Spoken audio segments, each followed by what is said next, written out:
Hi, this is Aaron Dubinsky coming to you today from the Chut Shel Chesed Yeshiva in the holy city of Yerushalayim in the wonderful state of Israel, under the direction of our beloved rabbi and spiritual guide, Rabbi Shalom. May Hashem bless him always. You know, it's very, very simple to do teshuvah. It's also very, very simple to ask HaKadosh Baruch Hu for the things that you need in your life. But it's not very easy. I found out over the last few weeks, the calls I've been getting, I felt it's important enough to address this because I think people are looking at things the wrong way. Let's start with the things that you want to ask Hashem for. Well, you want to ask for what you need, right? How do you know what you need? How do you know, with your limited perception and your limited powers of intelligence, what exactly it is you need? When you say to me, well, Rabbi Aaron, if I can't pay my bills, I need money. That's what I need. Really? Is that what you need? You sure that's what you need? Well, maybe that's not what you need. Maybe there's something else you need. Maybe you need a better place to work. Maybe you need something else that's going to be more effective in giving you what you need in order to get your things done. Maybe I could maybe this all day, and I'm just a human being. If I could come up with dozens or hundreds of maybes, how much do you think HaKadosh Baruch Hu could come up with? Does he know what you need? Of course he knows what you need. Then why do I have to ask? Because that's how the game goes. You ask, Hashem delivers. But be sure, what you're asking for is important, is meaningful, is something that is going to fit into what you need, not just what you think you want. You are sick, God forbid. We're sick, something happens, we're injured. We ask Hashem for healing. There's nothing wrong with that. But there could be so much more into that incident than what we have any concept of. So let's ask him for what we need, not what we think we need or what we want. What we truly need. It tells us in Torah again and again and again, Hashem, before he gives us a challenge, has already created the solution to that challenge. So if he has a solution, why are you asking me, or my Rav, or his Rav, or anybody's Rav? We could give you maybe a very accurate guess. Maybe we could give you some idea as to what it is. Why would you settle for that when you could have the answer that was created by HaKadosh Baruch Hu before he created your challenge? Ask him. He'll give it to you. He wants you to ask. Why? Because it's behavior modification. Instead of thinking we know everything and we have all the solutions ourselves, let's modify that behavior to the point where we understand Hashem has all the answers. We have some. Maybe they're right. Maybe they're wrong. Maybe they're close. We don't know.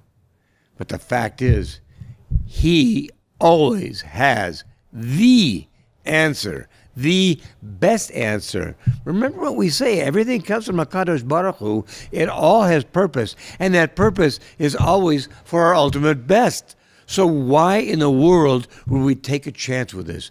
Let's go to the source and ask him for the best answer. And he'll give it to you, I assure you. Right then while you're asking, maybe, maybe not. Maybe in a day or two. Maybe when you're doing something else completely unrelated, something pops into your head.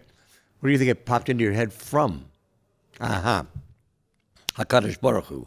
So that's what we want to be doing. We want to make sure that what we're asking for is coming from HaKadosh Baruch Hu. It's the best answer. It's the answer, not just an answer that might be right. Another question I would caution you on, this is something we used to say in the 60s, be careful what you ask for, because you may surely get it. Now, why would you be cautious about that? Because what you're asking for has ramifications.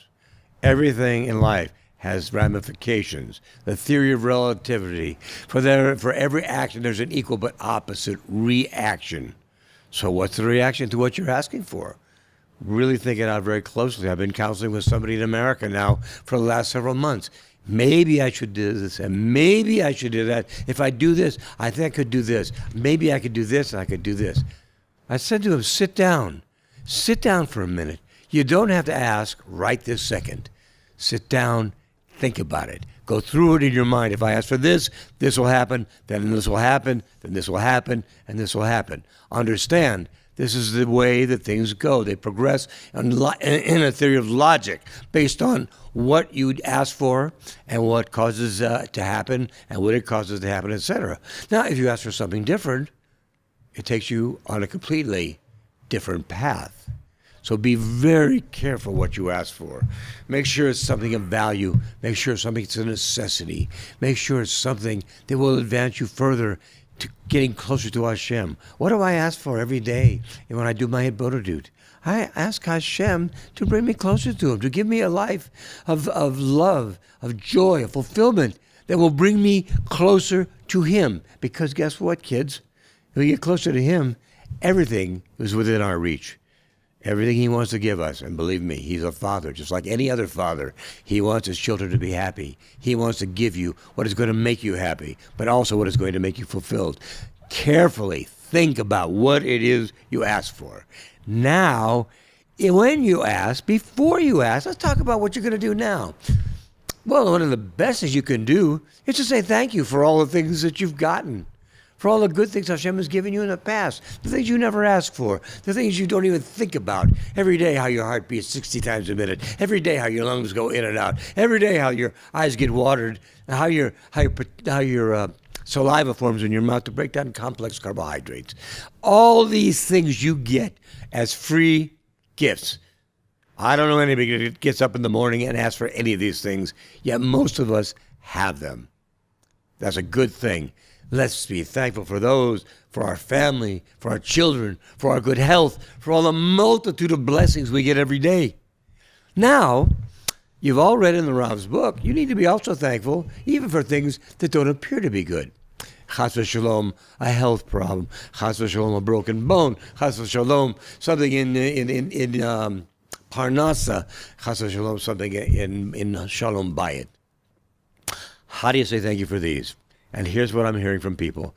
Thank you, Hashem, for giving me that broken arm so that it brings me closer to you. All right, let's analyze that. Second part of that statement, perfect. So that it brings me closer to you. It's a great way to tag a line of thanks. It's a great way. But let me ask you something. Why aren't you telling the truth? I mean, you're talking to the creator of the universe. You're talking to your father. Why don't you tell the truth? Do you really thank him for giving you a broken arm? In the sense that, yes, it brings you closer to him, but come on. You know, and I know, that up here, when you say that, you feel a little bit funny, don't you? Yeah, when you're sitting here and you're struggling to pay bills, God forbid, and you and you say, thank you for making me broke.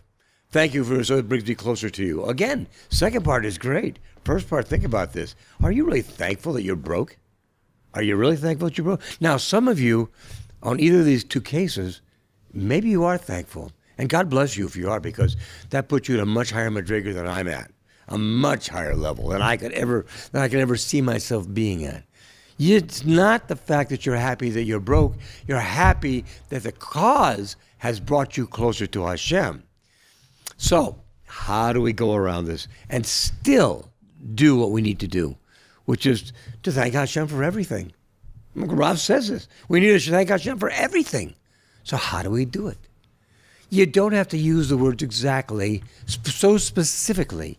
It's just like we talked about on when you ask for things, you don't have to ask specifically. You have to ask Hashem, Tati, I'm in my wit's end and I don't know what to do. I need clarity. I need guidance. I need you to help me with this one. I know that for every challenge I have in life, you've created the solution. Help me to know what that solution is so I can proceed. If it's something you want me to start doing, I'll do it. You want me to something you want me to stop doing, I'll do it. Whatever it is, just let me know. I will do it. That beats the heck out of asking for money when you don't have any, because, again, you don't know money is the solution to your problem. It's not the same thing about your bone, not your bone, but somebody's bone breaking. It doesn't matter. Maybe there's something more to it than just a broken bone, and you don't see it because you don't ask for it. Okay? Same thing here. You can be much more general. And the reason you can be general is because it allows Hashem to give you the answers. It allows him to decide what's best for you. It allows him to accept your gratitude for everything that happens in your life. How do you do it? Without saying, thanks for the broken bone, thanks for being broke, thanks, et cetera, et cetera, et cetera. Be a lot more general. Just like when you were asking for something, make sure that you ask in a general way. Don't tell Hashem how to do his job. He knows how to do his job. He'll provide you what you need in the proper time. Do you do the Ashrei every day? Do you do the Ashrei every day? Okay, you do it 1, 2, 3 times every day. And it tells you that. It's not just words. It's important we know. He provides everything to us in the proper time. All of our needs in the proper time. So how do you ask? You say, Tati, I want to thank you for everything you bring into my life.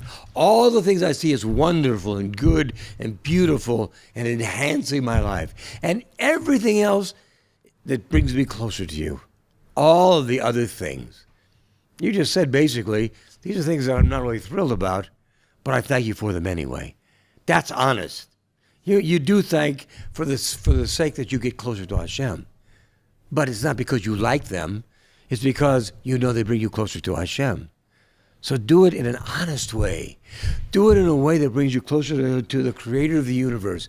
Be honest in what you ask for and think about it carefully before you ask. Ask for generalities, not specifics. Let Hashem decide what is the best specific. When you are thanking him, you don't have to thank him in specifics either. Thank him in generalities. You want to thank him in specifics? Pick on the things that are good. Thank you, I can walk. Thank you, my children are healthy. Thank you for the roof over our head. These are specifics, no problem, because you believe that. So that's what you want to do. You want to do all these things to bring yourself closer to HaKadosh Baruch Hu, because bringing you closer to him helps bring closer to your own personal geula and the general geula and the building of the third Beit HaMikdash and the coming of Mashiach Tzidkenu b'mheira v'yameinu. Have a great week, everybody. Be well. Have a good Shabbos, a Freilich and Chanukah, and keep that smile on your face. Looks good on you. Have a great day.